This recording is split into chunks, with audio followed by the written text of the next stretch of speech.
Good morning students, welcome back to my YouTube channel Mohit Singal classes. आइए आज हम start करते हैं एक नया अपडेशन जो हमारा आईएससी बोर्ड ने निकाला है अकाउंट्स सिलेबस के लिए फॉर क्लास 12। ठीक है, तो हमने लास्ट क्लास में देखिए कौन कौन से अपडेशन हमने देख लिए हैं। हमने कॉमर्स का अपडेशन देख लिया है, हमने इकोनॉमिक्स का अपडेशन देख लिया है। अगर आपने किसी भी का अपडेशन अगर मिस किया है तो डिस्क्रिप्शन बॉक्स में उसका लिंक है, आप जाकर अपडेशन को देख सकते हैं। ठीक है, तो आज हम किसका देखने वाले हैं? आज हम अकाउंट्स का अपडेशन देखने वाले हैं और फिर जैसे हम आज का अकाउंट्स का अपडेशन पूरा कर लेंगे तो हमारे तीनों अपडेशन हो ही जाएंगे, अकाउंट्स, इको, कॉमर्स। और एक ही जगह में डिस्क्रिप्शन बॉक्स में तीनों के मैं लिंक डाल दूंगा, आप किसी को भी बार बार देख सकते हैं जब आप अपना काम करेंगे स्कूल में। ठीक है, जैसे जैसे आपके टीचर्स पढ़ाते जा रहे हैं तो आप अपडेशन बार बार वीडियोस देख सकते हैं कि भाई वीडियो में क्या क्या बताया था सर ने, क्या क्या चीज़ नहीं आएगी। ठीक है, तो जरा एक बार हम देख लेते हैं क्या क्या नहीं है हमारे पास। पहले देखते हैं सबसे पहले number 1 chapter fundamentals of partnership. देखिए फंडामेंटल्स ऑफ पार्टनरशिप के अंदर कोई भी डिडक्शन नहीं है, हमने यहाँ पर लिखा हुआ है नो चेंज। कोई भी टॉपिक इसके अंदर ना ही ऐड किया गया है ना ही इसके अंदर से कोई टॉपिक डिडक्ट किया गया है, तो इसके अंदर कोई चेंज नहीं है। जैसा आपके स्कूल में पढ़ाया गया है एज इट इज वो पूरा आने वाला है। फिर आता है हमारा दूसरा, इसके अंदर वैल्यूएशन ऑफ गुडविल। बहुत छोटा और स्कोरिंग चैप्टर है, इसमें से 4 या 6 नंबर का क्वेश्चन एग्जाम्स में पूछा जाता है, तो इसके अंदर भी कोई चेंज नहीं है। हमने लिखा है N/C यानी कि नो चेंज। जैसा आपको पढ़ाया गया है एज इट इज पूरा आएगा, कुछ भी कट इसके अंदर से आप मत करिएगा। फिर आता है एडमिशन ऑफ अ पार्टनर। ये देखने वाली बात है भाई, देखिए इस चैप्टर के अंदर क्या क्या चीजों में चेंज आया है, ध्यान से देखिएगा। सबसे पहला आता है हमारा इसके अंदर मेमोरेंडम रिवैल्यूएशन अकाउंट, जो कि आपका नहीं आएगा। ठीक है, कट लगा देता हूं, ये एलिमिनेट हो चुका है।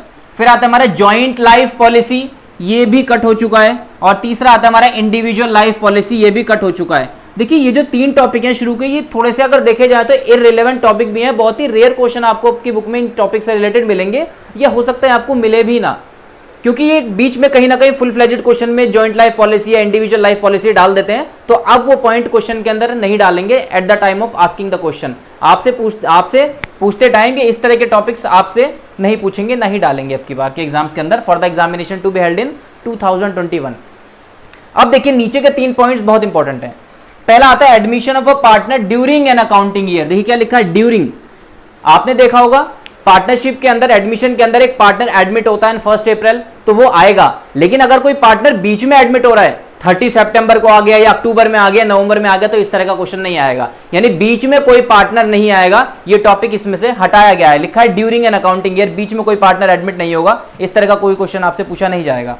फिर आता है हमारा इसके अंदर change in profit sharing ratio. देखिए बहुत ही इंपॉर्टेंट टॉपिक है। जैसे हमारे एडमिशन ऑफ अ पार्टनर के क्वेश्चन स्टार्ट होते हैं तो starting he change in profit sharing ratio से की जाती है क्वेश्चंस के अंदर। ठीक है, तो change in profit sharing ratio आपसे इंडिविजुअली नहीं पूछा जाएगा, यानी अलग से खाली change in profit sharing ratio नहीं पूछा जाएगा।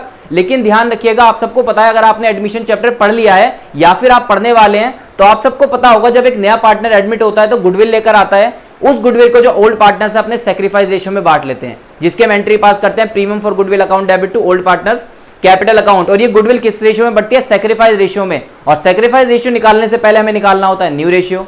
ठीक है, तो इसका मतलब क्या है कि मेन क्वेश्चन के अंदर, बड़े क्वेश्चन के अंदर न्यू रेशियो, सैक्रिफाइस रेशियो आपको निकालना पड़ सकता है। लेकिन इंडिविजुअली आपसे खाली change in profit sharing ratio का क्वेश्चन ही आपसे नहीं पूछेगा कि भाई आपसे क्वेश्चन ही पूछ लिया 4 नंबर का कि इनके न्यू रेशियो बताओ या सैक्रिफाइस रेशियो बताओ, ऐसा नहीं पूछेगा। मेन क्वेश्चन के साथ, क्योंकि गुडविल के लिए, गुडविल से वो रिलेटेड है ना सैक्रिफाइस रेशियो, तो वहां पर आपको निकालना पड़ सकता है। फिर आता है हमारे इसके अंदर treatment of accumulated profits and losses through a single entry. अब देखिए एक्यूमुलेटेड प्रॉफिट्स एंड लॉसेस जो सिंगल एंट्री के थ्रू हम पास करते थे, जब हम एंट्री पास करते थे gaining partners to sacrificing partner, तो ये वाला पार्ट भी हमारा हटा दिया गया है। अलग से खाली सिंगल एंट्री के through accumulated profits and losses नहीं पूछेंगे, जिसमें हमारे आते हैं general reserve, workman compensation reserve, investment fluctuation reserve. ठीक है, इस तरह के आते हैं अमाउंट और उनको हम क्या करते हैं, एडजस्टिंग एंट्री पास करते हैं हम। ठीक है, तो वो एक अलग से जो सिंगल एंट्री पूछी जाती है वो भी आपसे नहीं पूछी जाएगी, PSR नहीं पूछा जाएगा। ठीक है, तो ये हमारा एडमिशन ऑफ अ पार्टनर का अपडेशन है। अब देखते हैं आगे हम chapter number 4 retirement of a partner. देखिए रिटायरमेंट के अंदर क्या क्या है, कुछ चीजें ऐसी ही हैं सिमिलर जैसी एडमिशन के अंदर से हटाई गई हैं, बिल्कुल सिमिलर रिटायरमेंट के अंदर से भी हटाई गई हैं। क्या क्या है? सबसे पहला profit on the basis of turnover. बहुत ही छोटा सा एक टॉपिक है, कई क्वेश्चंस में दिया होता है कि जो प्रॉफिट निकालना है वो टर्नओवर के बेस पर निकालना है, तो इस तरह का कोई पॉइंट आपके एग्जाम में नहीं डाला जाएगा कि प्रॉफिट आपको टर्नओवर के बेस पर निकालना पड़े, हटा दिया है। फिर आता है हमारा रिटायरिंग पार्टनर्स लोन अकाउंट। भाई ये एक मेजर पार्ट है जो हमारा हटा है, इसको मैं कह सकता हूं भाई रिटायरिंग पार्टनर का हम लोन अकाउंट बनाते हैं वो पूरा हट गया। कि आपको क्या करना होगा, आपने देखा हो कैपिटल अकाउंट बनाने के बाद क्वेश्चन फर्दर आपसे बोलता है कि हमें इस पार्टनर को कुछ इंस्टॉलमेंट में इतने इंटरेस्ट के साथ पे करना है, तो इसका लोन अकाउंट बनाइए। ठीक है, तो इस तरीके से आपसे जो लोन अकाउंट है वो नहीं पूछा जाएगा, लोन अकाउंट हटा दिया गया है आपके 2021 के लिए। उसके बाद आता है हमारा change in profit sharing ratio. देखिए change in profit sharing ratio तो एडमिशन में से भी हटाया था, तो इसको भी यहां से हटाया है। इसके लिए भी हम एक एडजस्टिंग एंट्री पास करते थे, continuing partners capital account debit to outgoing partners capital account, एक सिंगल एंट्री जो हम पास करते थे। टीएस ग्रेवाल में इससे रिलेटेड 3-4 क्वेश्चन है, ठीक है, तो वो आपको नहीं करने हैं, ये आपका थोड़ा सा काम हल्का हो गया है और ये पार्ट हटा दिया गया है। चलिए इस पे भी कट लगा देते हैं। उसके बाद आता है हमारा treatment of accumulated profits and losses through a single entry. ये भी देखिए टॉपिक हमारा यहां पर था एडमिशन के अंदर, और यही टॉपिक सेम जो है रिटायरमेंट में से हटा दिया गया है कि एक्यूमुलेटेड प्रॉफिट्स एंड लॉसेस का जो ट्रीटमेंट है सिंगल एंट्री के बेस पे हम हटा देंगे।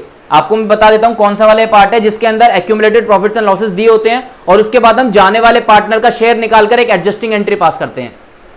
ठीक है, आपको याद आ जाएगा, बुक में देखिएगा काफी सारे workman compensation reserve, investment fluctuation reserve और काफी सारे रिजर्व दिए होते हैं। उनको हम क्या करते हैं, प्लस माइनस करके एक अमाउंट निकालते हैं, उसका यूज करके हम जाने वाले पार्टनर का रेशियो निकालकर और फिर हम गेनिंग और सेक्रीफाइसिंग रेशियो के अंदर एक एंट्री पास करते हैं, एडजस्टिंग एंट्री। तो वो वाला पार्ट भी हमारा इसमें से रिड्यूस हो चुका है, वो भी सिंगल एंट्री आपसे पूछी नहीं जाएगी। ठीक है, तो ये हो गए हमारे चैप्टर नंबर 4 तक की अपडेशन। अब देखते हैं हम चैप्टर नंबर 5।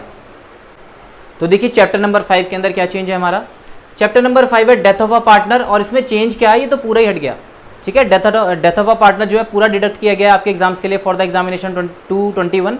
ठीक है, 21 के लिए आपके लिए पूरा chapter death of a partner हटाया गया है। तो आपके ये मानिए जितने भी क्वेश्चन है 25, 26, 27 जो क्वेश्चन है वो आपको नहीं करने हैं। अब आता है हमारा इसके बाद dissolution of a partnership. Dissolution of partnership में से सिर्फ एक टॉपिक हटाइए, लास्ट में आता है चैप्टर के एक्चुअली में, मेमोरेंडम बैलेंस शीट, और बहुत ही कम वैसे भी इसमें से क्वेश्चन पूछे जाते थे, तो ये पार्ट अब बिल्कुल एक्सक्लूड कर दिया है आपके एग्जाम्स के लिए, मेमोरेंडम बैलेंस शीट। फिर आता है हमारा chapter number 7 issue of shares, no change. ठीक है, इश्यू ऑफ शेयर्स आपको एज इट इज करना है, इसके अंदर कोई भी चेंज नहीं है। फिर आता है हमारा इश्यू ऑफ डिवेंचर्स, इसके अंदर हटा कुछ नहीं है, 2 टॉपिक स्पेसिफिकली और ऐड किए गए हैं। ठीक है, तो 2 टॉपिक्स के अंदर फर्दर आए हैं। पहला हमारा method of writing off loss oblique discount on issue of debentures both in lump sum as well as in instalment. ठीक है, ये टॉपिक ऐड किया गया है। दूसरा हमारा disclosure of discount on issue of debentures in companies balance sheet when debentures are redeemed in instalment, ये भी हमारा ऐड किया गया है। देखिए यहां पर मैंने लिखा हुआ है न्यू एडेड। ठीक है, ये स्पेसिफाई किए गए हैं बिल्कुल उसके अंदर, सिलेबस के अंदर, तो ये टॉपिक ऐड किए गए हैं। उसके बाद आता है हमारा chapter number 9 redemption of debentures. तो देखिए क्या है इसके अंदर, रिडम्पशन ऑफ डिवेंचर्स में एक टॉपिक है redemption of debentures by purchase in open market. सिर्फ ये वाला जो मेथड है ये हटाया गया है, ओपन मार्केट वाला। फिर उसके बाद आता है chapter number 10 final accounts of companies, जिसको बच्चे बोलते हैं एक स्कोरिंग सा पार्ट, और हम भी बोलते हैं भाई ये स्कोरिंग पार्ट है क्योंकि बैलेंस शीट हमें बनानी होती है और इजी बैलेंस शीट होती है बनानी। ठीक है, तो इसके अंदर कोई चेंज नहीं है, एज इट इज आपके सामने बैलेंस शीट बनाने के लिए एग्जाम में आएगी। उसके बाद आता है chapter number 11 financial statement analysis, इसके अंदर भी कोई चेंज नहीं है। उसके बाद आता है cash flow statement, no change, and last में आता है रेशियो एनालिसिस, नो चेंज। ठीक है, यानी कि पार्ट बी जो हमें दिखाई देता है ये, इसके अंदर आपको कोई भी चेंज नहीं दिखाई देगा। छोटी वाली जो दूसरी वाली जो बुक होती है आपकी cash flow statement, ratio analysis और फाइनेंशियल स्टेटमेंट एनालिसिस वाली, इसके अंदर कोई भी चीज आपको काटनी नहीं है, कोई भी चीज आपको प्लस नहीं करनी, उसके अंदर एज इट इज है जैसे भी थी। उसके बाद आपको क्वेश्चन पेपर में दिखाई देता है सेक्शन सी, हमें नहीं अटेंड करना होता लेकिन कई स्कूल्स में उसे कराया जाता है और अटेंड किया जाता है। तो सेक्शन सी बच्चे जिनके स्कूल में कराया जाता है उसके अंदर भी कोई चेंज नहीं है, एज इट इज है वो सेक्शन बी की तरह, सेक्शन सी के अंदर भी आपको कोई चेंज नहीं करना। ठीक है भाई, तो ये थी हमारी अपडेशन अकाउंट से रिलेटेड, तीनों सब्जेक्ट्स की हमने कवर कर लिया और तीनों सब्जेक्ट्स की जो अपडेशन है मैंने डिस्क्रिप्शन बॉक्स के अंदर डाल दिया है। ठीक है, वीडियो अगर आपको पसंद आई है तो चैनल को सब्सक्राइब कीजिए, वीडियो को लाइक कीजिए या डिसलाइक कीजिए। ठीक है, शेयर कीजिए और बने रहिए हमारे साथ मोहित सिंगल क्लासेस में। Thank you very much and have a nice day.